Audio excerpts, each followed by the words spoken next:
Chapter 2, Rockpool, Part 1. Bjorn lay on the hill under a bleak hawthorn bush that night, cold and hungry, with his teeth chattering and his face wet with tears.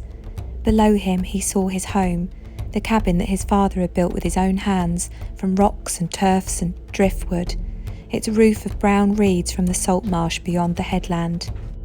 It was a rough enough home, with the draughts coming up under the door and the cows lowing at the far end of the room, but there had always been a friendly fire burning in the middle of the floor, in the hearthstones, and good broth bubbling in the iron pot to keep the cold away.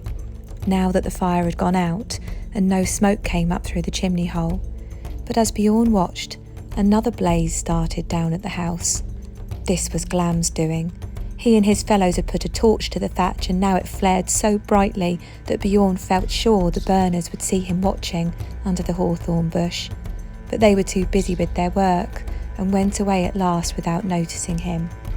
And when they had gone, Bjorn crept down the slope and went among the white ashes of his home to see if they'd left anything at all. He hoped he might find his father's axe, or even his blackthorn staff, anything to remind him. But the men who followed Glam had left nothing that was worth taking. Most of them had been old sea wolves, and once they swept through a place, there was little left, even for a mouse to eat. Bjorn lay among the warm ashes then and slept till dawn, lightly like a dog. Afterwards he woke and ran into the hills again, for he was not sure when Glam might come back to kick among the ashes in search of plunder he had missed.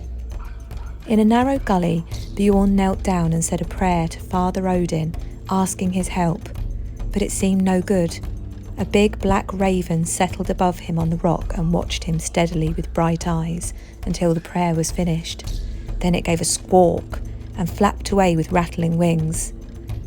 This was answer enough, thought Bjorn.